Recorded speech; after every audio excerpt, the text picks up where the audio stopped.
Soy Bárbara Rodríguez Agresot, peruana de nacimiento, hija de padre peruano y madre colombiana. En el 2014, a mi mamá, la Superintendencia Nacional de Migraciones le negó de manera arbitraria la residencia, por un supuesto error administrativo que ellos habían cometido años atrás. La experiencia de persecución a mi mamá y el encuentro con otras mujeres migrantes con similar o peor situación que ella me permitió conocer y vivir de primera mano el drama de las extranjeras residentes en el Perú. Todas ellas se juntaron y formaron el colectivo Mujeres Migrantes Maltratadas. Justamente estamos aquí para hablar de esta problemática con la presidenta del colectivo antes mencionada, Inés María Agresot González. El 6 de mayo del 2017 se promulgó la nueva Ley de Migraciones 1350, en la cual se les otorga residencia por sus hijos peruanos y violencia familiar. Después de que se promulgó esta ley, ¿hubo algún cambio por parte de los funcionarios de migraciones? Pasa algo bien curioso con este tema. Después de la ley 1350 nosotros nos alegramos porque pensamos que sí iba a haber cambios y que ya esto regulaba un poco y nos aliviaba la carga. Pero no contamos con el tema de que la ley salió sin reglamento, entonces decidieron que algunos artículos sí funcionaban, otros no. Y después agarraron y comenzaron a decir, bueno, la ley se aplica en este caso, en esta ley se aplica en este no.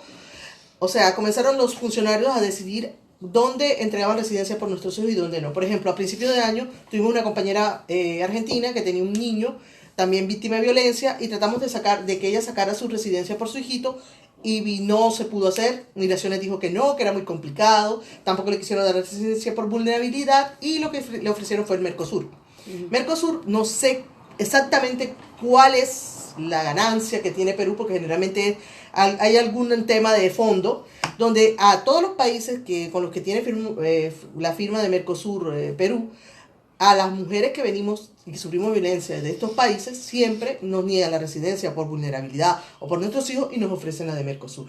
A mí me quitaron personalmente mi residencia por familiar de residente y me ofrecían Mercosur de manera arbitraria cuando me quitaron mis papeles. Entonces, no, creo que al final la ley es peor todavía porque ahora está la ley escrita y deciden cumplirla de manera arbitraria.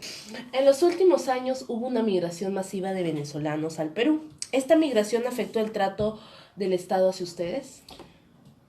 O sea, la migración masiva de los venezolanos ha sido positiva y negativa. Más son las cosas negativas que positivas. Positivo es la cosa esta, por ejemplo, que yo no podía darle a mi hija una cobertura de salud porque tenía el carnet de extranjería. Entonces me decían que un peruano hiciera que mi hija peruana pudiera tener la cobertura de salud, el seguro de salud. Entonces me pareció terrible de que eso estuviera sucediendo, porque mi hija era peruana. Entonces no, porque usted es extranjera.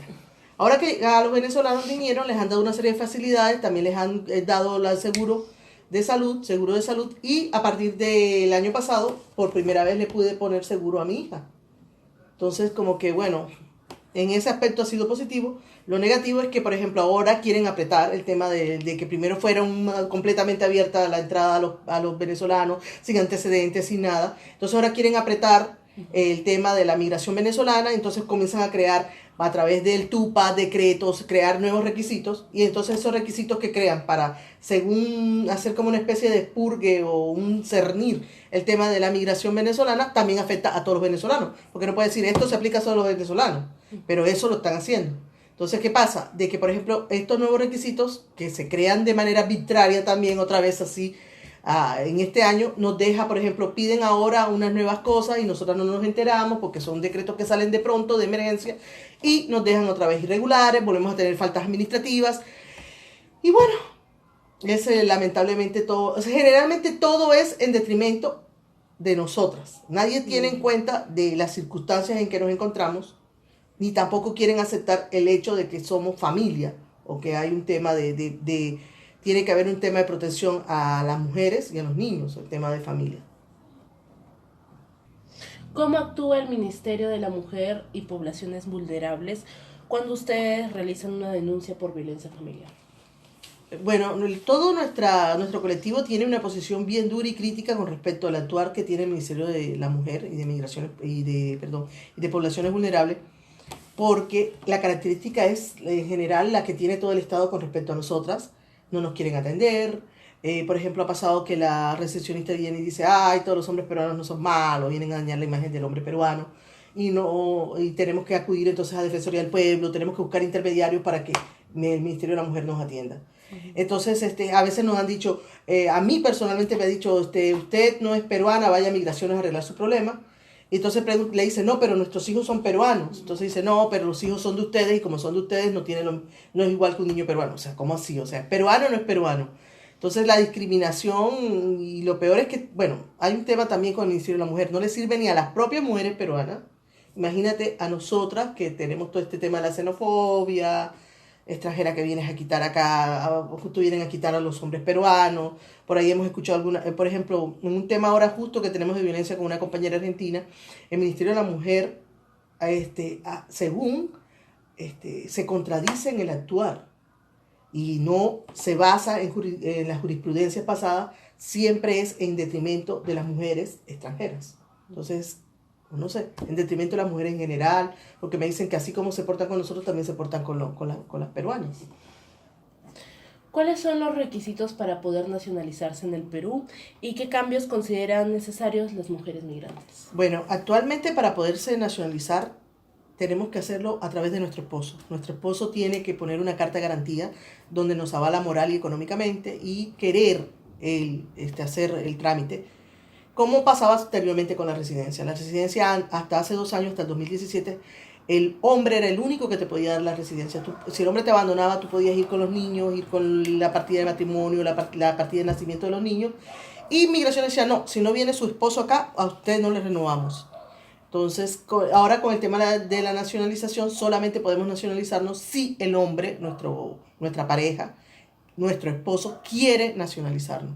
Entonces me parece terrible porque las relaciones amorosas vienen y van, ¿no? Uh-huh. Y en cambio los hijos deberían ser realmente el arraigo y deberían dar la nacionalidad más que una pareja, ¿no? Entonces, nosotras en ese tema tenemos nuestro lema o nuestra lucha, nuestra bandera es, exigimos la residencia y nacionalización por violencia familiar y por nuestros hijos. Y además la posibilidad de salir del país en casos de violencia familiar. ¿Qué pasa? De que nosotras nos quedamos solamente en el Perú por los niños. Imagínate una mujer completamente sola, con un hombre violento persiguiéndola, con un niño pequeño, irregular, sin documentos. ¿Por qué se queda en este país? Pudiendo tener la oportunidad de estar con su familia, en otras circunstancias, en su tierra, con su hijo. Nos quedamos solamente porque los hombres nos niegan la oportunidad de sacar a los niños del país. Entonces, por ejemplo, lo que me ocurrió personalmente a mí, no vas a salir jamás, la niña nunca va a salir del país. Entonces, ¿qué ocurre? Nos quedamos por nuestros hijos. Tú no vas a abandonar a tu hijo en un país que no considera que ni bueno para ti, mucho menos para tu hijo, ¿no? Entonces decides quedarte acá. Nosotros lo que queremos es que comiencen a entender que somos seres humanos, somos personas. Nosotros muchas veces nos dicen, ay, ustedes son las invitadas. Nosotros no somos invitados. Tú no te casas con el invitado. Tú no tienes hijos con los invitados. Y no, o sea, soy tu esposa, soy tu mujer, soy tu madre, soy tu abuela. Y es el hecho de tenernos como el tema de los invitados para no reconocer nuestros derechos. El único pecado que hemos cometido nosotras es haber nacido en otro sitio y habernos enamorado de un peruano y haber tenido niños peruanos. Entonces, es un tema también de humanidad, el tema de nosotras, y estamos completamente vulnerables, abandonadas con un Estado que al final también se burla de nosotras y nos discrimina y nos atropella. Gracias. El Perú es un país extremadamente violento contra las mujeres. Si el Estado no protege a las mismas peruanas, mucho menos lo hace con las extranjeras residentes en el país. Esta situación evidencia el machismo y la xenofobia institucional.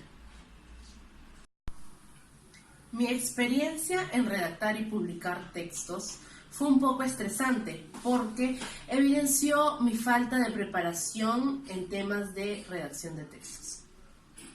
Gracias a este curso aprendí qué es el léxico formal o también llamado académico. Ahora puedo evitar la redundancia que llega a aburrir al lector. También aprendí que no debo tutear porque esto genera una pérdida de autoridad. Quiero agradecer a la profesora por la paciencia que tuvo y toda la enseñanza que nos brindó.